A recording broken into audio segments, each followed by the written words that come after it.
Join us as we pick the brain of Akshay Garg, co-founder and Group CEO of FinAccel, whose flagship Buy Now, Pay Later service, Kredivo, has facilitated countless fast and easy online business transactions for millions of Indonesians on affordable credit terms. Accompanying Akshay will be longtime business partner and associate Alan Taylor, Managing Director of Endeavor Catalyst. Together, they will reflect on their journeys thus far, sharing observations and takeaways as well as plans for the road ahead. So make sure you're taking notes. As I mentioned, here are your panelists: Akshay Garg, co-founder and CEO of FinAccel; Alan Taylor, who's the moderator, Managing Director of Endeavor Catalyst. Gentlemen, the screen time is all yours. Wonderful. Thank you. Thanks so much for having us. And hey, Akshay, nice to see you. It's good to see you too, Alan. Thanks for having me. Of course. Thanks for being here. So this is CEO Grilling, which hopefully will get some action-packed questions in here, both from myself and the audience. But just full disclosure for everybody tuning in and listening here, Akshay and I have actually known each other a long time. Our relationship and our friendship actually even goes back to before this company. So maybe let's start there, Akshay, with the beginning of FinAccel and why you guys started way back when. Can you tell, briefly in a minute or two for the audience, kind of why you guys initially started this company? Sure. In fact, you're totally right. A great starting point is the start of our friendship, Alan, because that's really where the seed of this company was initially germinated, so as to speak. So the real sort of idea, or insight around this problem came to me in 2013 and 14 when I was going through the Kaufman Fellows program. That's where we got to meet. It's pretty amazing. We're about to come in on 10 years pretty soon on that relationship. I'd like to tell the audience that we both had hair back then, but I don't think we did back then. That's right. Yeah, that's right.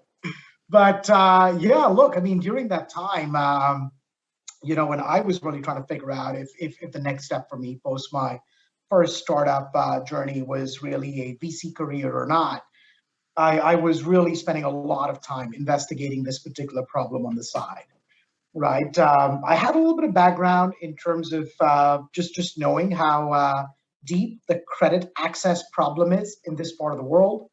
That's a whole separate story. That's probably it's not a good time for that right now. But I really took that time to just dive in and learn a lot more about the structural bottlenecks in the region, as well as what some of our enabling factors might be. And to summarize it all, I mean, the end thesis really was that, look, there is a large credit gap amongst the underbanked. At the same time, there's a lot of digital data that's starting to come up. At the same time, there's a whole slew of new technologies that enable you to mine a lot of this digital data, structured and unstructured in real time. Right.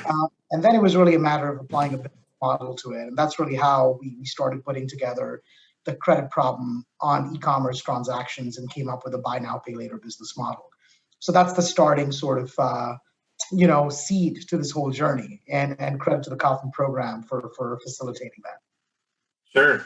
Well, in many ways, it was a formative period for both of us because, out of Kaufman Fellows is where Endeavor ultimately started our own fund, right? This Endeavor Catalyst fund that we're now partnering with entrepreneurs all over the world who are already part of the Endeavor program. So it's been a great story. Akshay, I'm going to zoom in on, you mentioned right at the end there, probably one of the buzziest buzzwords of 2021, or I guess it's 4 words, but buy now, pay later. This phenomena is taking really all global markets by storm, right? Not only Silicon Valley where I live, but we're partnering with founders building businesses and new innovative products in this space in Latin America and Africa and Europe and the Middle East, and of course in markets like Southeast Asia, where I really think what you guys have built with Kredivo is out in front of the pack. Tell us a little bit more for the audience. First of all, how does this work? What's new or different about it than what we had before? And why is this happening now? Yeah, well, it's a great question, but also a very deep one, right? That could take many moods to answer. But first things first, right? I'll give you a few comments addressing a few points of your question there. You're totally right. I mean, oh my God. I mean, after nearly 5 years of grinding it out, all of a sudden now, the limelight is shining on this business model. First things first, as a founder, as an entrepreneur, it's a great lesson in realizing that, my God, if the trend is your friend, life is so easy. But if the trend is not your friend, you can keep grinding it out for decades, right? And nothing might ever happen. But yeah, no, you're totally right. It's a huge phenomenon, right? It's very new. Unlike e-commerce or mobility-based business models, I think buy now, pay later has been a very new phenomenon, even in the Western world. And now it's really starting to essentially spread across the rest of the world. Now, coming to your second point about, what is it really? I mean, what is the fundamental problem is it solving? Why is it booming in the way it is? And you're totally right. It's not a very obvious answer. Unlike, let's say, something like e-commerce. E-commerce growth intuitively makes sense. But why would people be signing up to buy now, pay later platforms? Well, first things first, there's no one size fits all answer, Alan. I think we are starting to see a spectrum of buy now, pay later offerings, BNPL offerings, as I'll call it, just to save some screen time. We're starting to see a spectrum of BNPL offerings across the developed West and emerging countries. In the developed West, BNPL offerings are typically merchant-led, right? Cost of funds, cost of credit tends to be low, so typically merchants can absorb that cost, and they provide consumers with very short-term financing. The reason that consumers sign up to it is a variety of reasons. Either the transaction experience is really smooth, right? Or in a large number of cases, these customers don't have credit cards, right?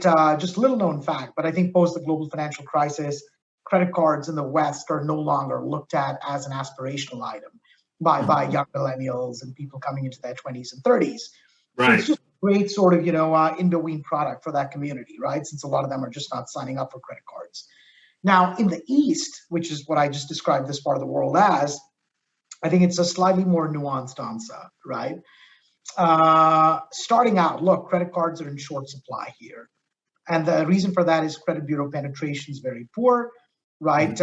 Most banks in Southeast Asia or in emerging economies don't do unsecured lending, which is what credit cards are.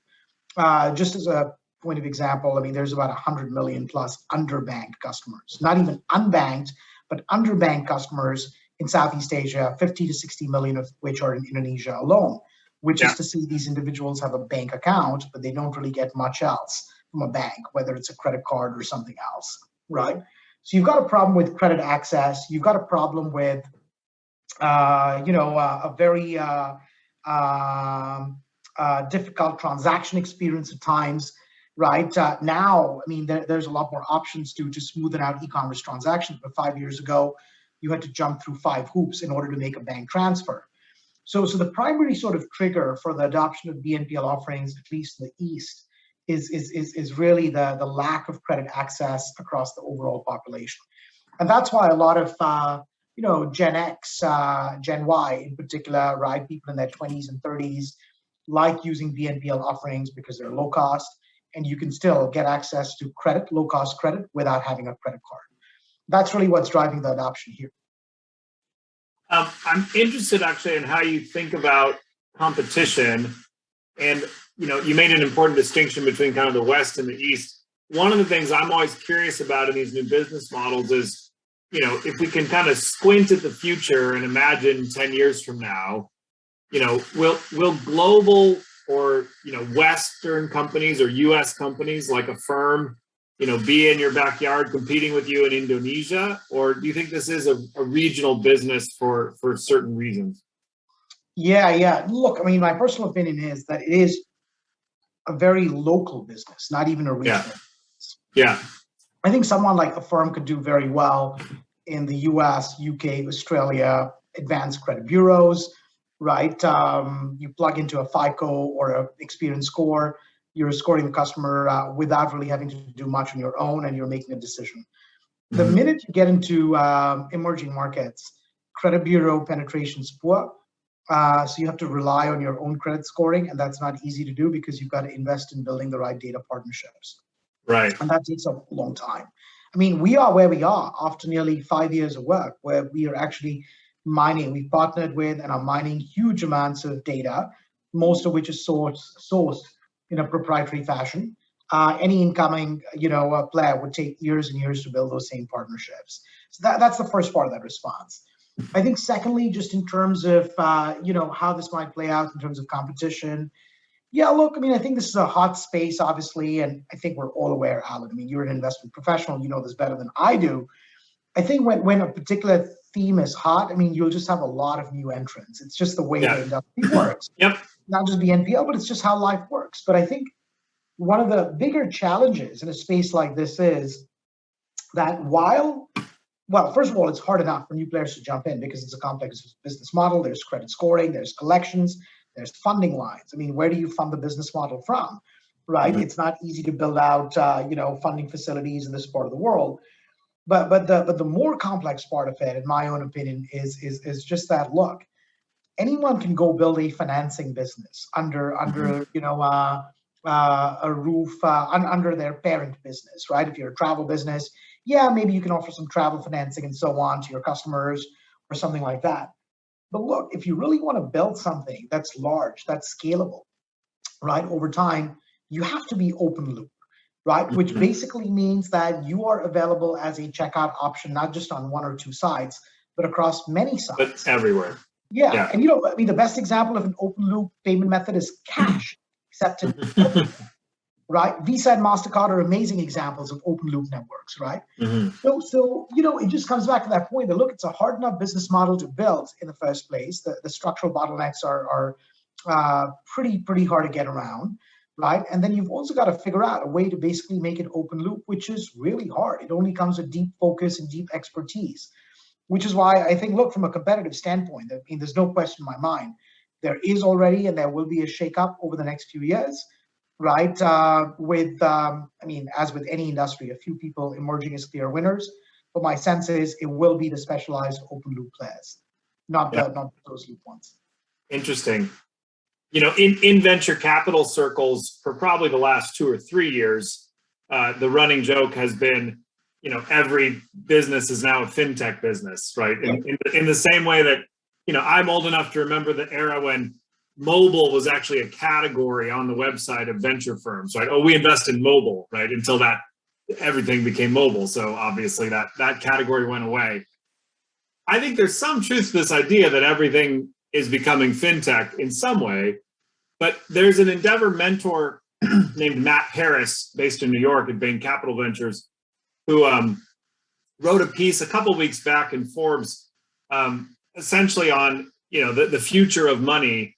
And he painted a very real picture of what this might mean for the consumer, right? Which is that, I no longer would have a bank, quote unquote, in a traditional sense as the place I got my money or stored my money, but rather I'd have lots of relationships with different apps and different services and different things where I bought things and goods and services. And in a way, there would be a financing mechanism kind of embedded into all of them.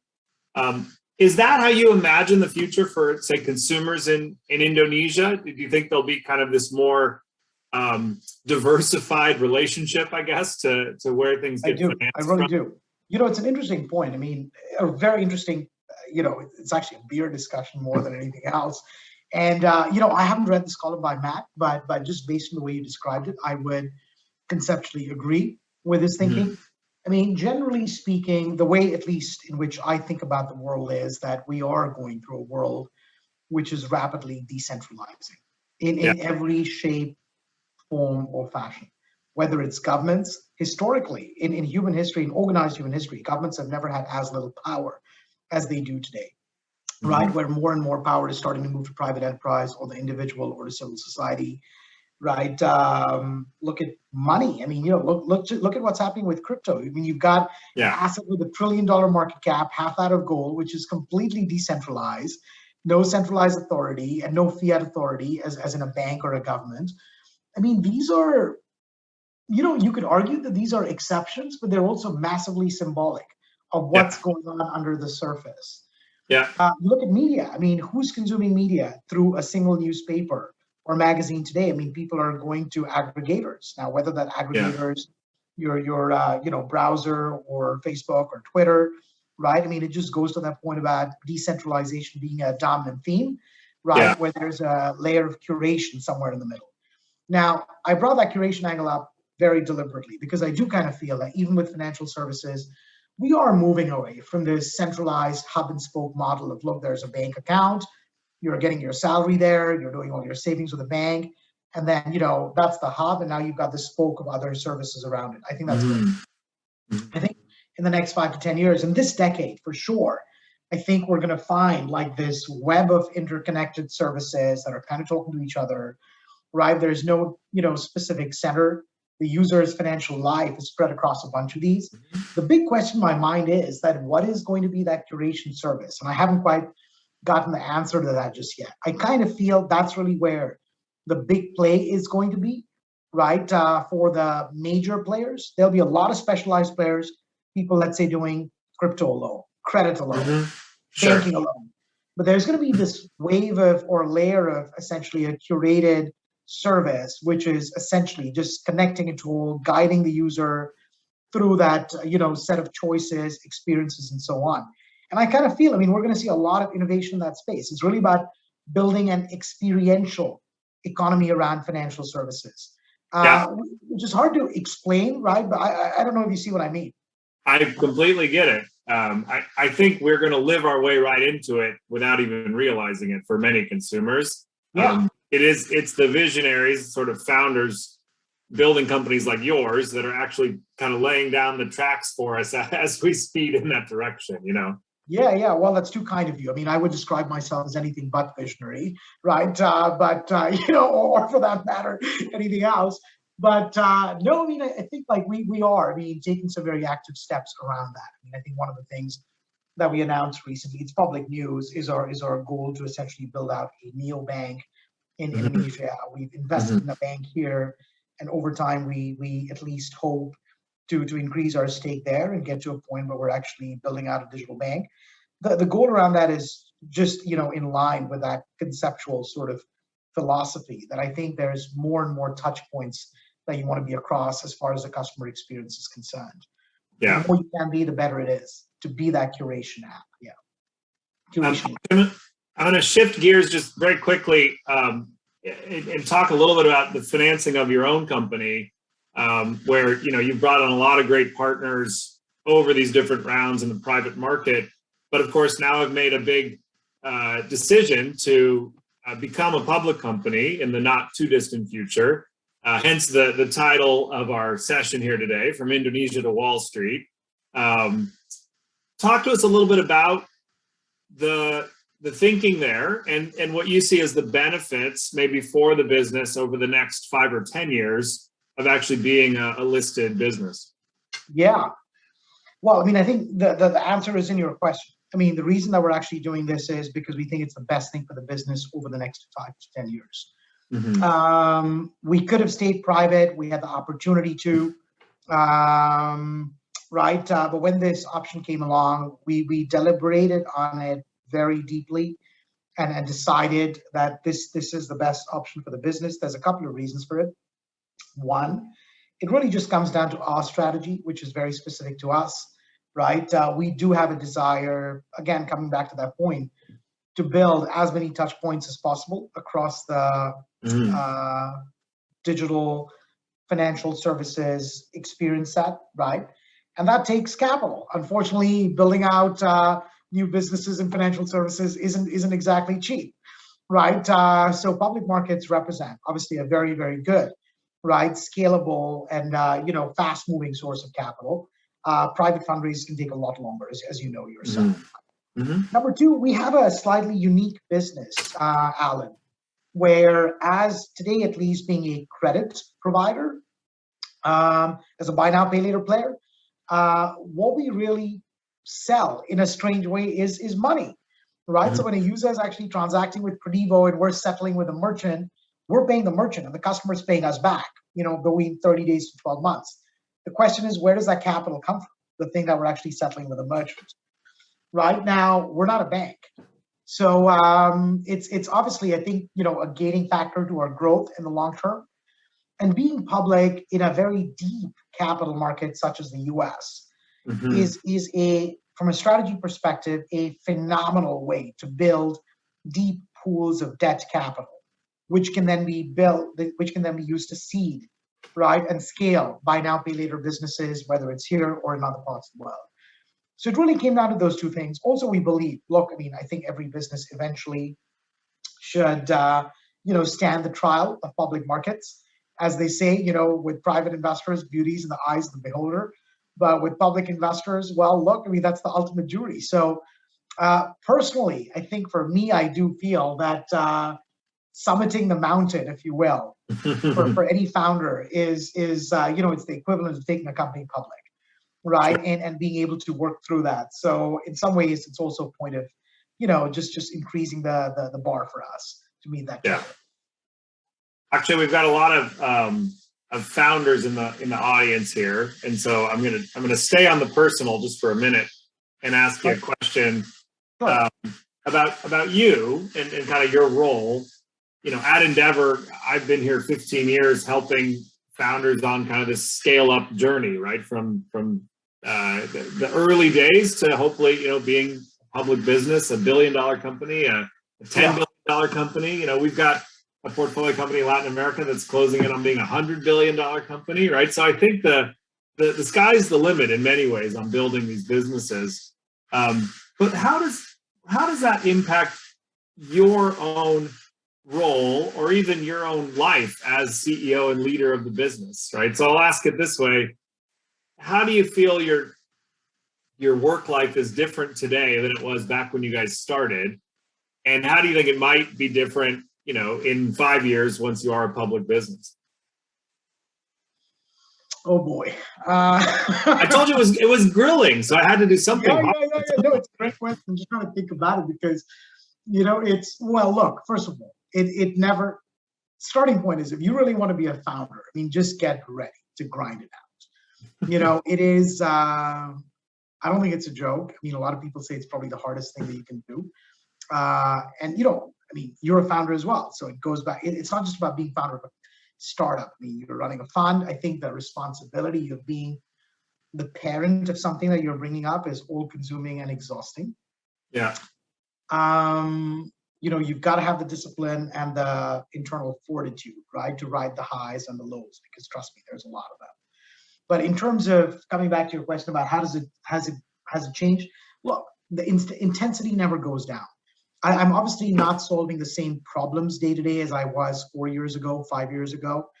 It's a different set of problems.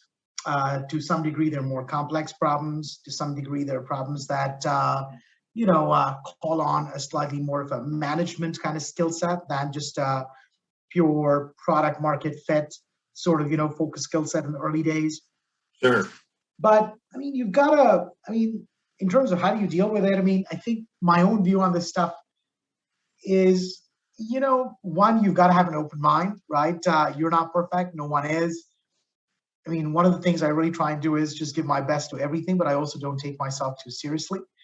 Right. I'm learning all the time, and there's a lot of times I might look back at some things and I'm like, I could have done that better. But, that just becomes a learning for next time. So I think the intensity really does not go down. It stays the same or frankly has gone up. The nature of the challenge changes. But I think the key just comes down to, having a growth mindset, right? Being fundamentally curious, being open-minded, right? Trusting yourself, trusting your colleagues. For feedback, right? And the rest, just kind of like you write it out with a smile. I don't know what more to tell you. Mm-hmm. No, I think that's very true, right? We run all these fancy workshops around, scaling your company and scaling yourself as a leader. But a whole bunch of scaling yourself is just about being a lifelong learner and being curious, right? And being open to what will come. Because, there's a tremendous amount of luck and serendipity to all that, right? And you never know what's right around the corner as much as you try to figure it out. So totally. Luck is a huge role to play. You're so right. Yeah. Actually, we got 1 minute to go. So I guess my lightning question for you is, what are you excited about for the future either for Indonesia, for the region, for the business, right? Kind of tell us what are you most excited about over the next 6 to 12 months? Yeah, look, I mean, we're crazy excited, obviously, about our business. I mean, we're doing great. Company's in solid shape, right? We're gearing up for the acid test, right, of being public over the next few quarters or so. Look, I mean, it's just a great time to be alive. That's all I'll say. We are at the prime of our working lives, right?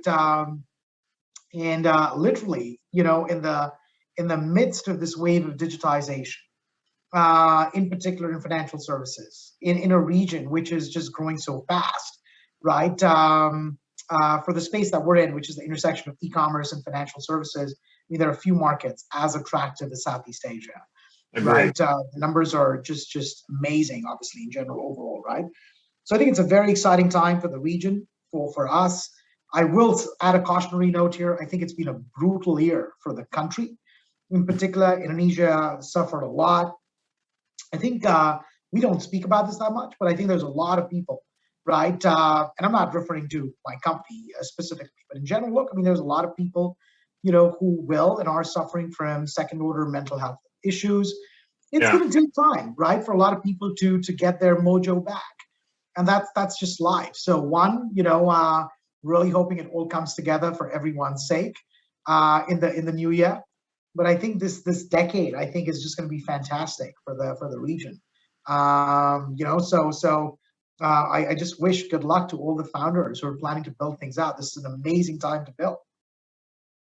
It's a great note to end on, right? As we ride this incredible digital wave that's transforming our lives, and I'm so grateful to be in this industry and to be a part of it, and to see the progress that technology brings, but to bring it back to the human side of it, which is with that rapid change, there will be challenges and it will be hard for people in some ways. Right, and I think that's why. It's not just technology that's changing the world here, right? It's human beings like yourself, right, that are building these companies and stewarding them in a thoughtful way. So I guess we'll close there, Akshay, just to say it's really always great to spend a little time with you. I wish we had 2 more hours and a beer, to catch up, but this is what we get for today. So thank you again for joining us, and to the conference organizers, thanks for having us. Thanks a lot. Good to see you, Alan.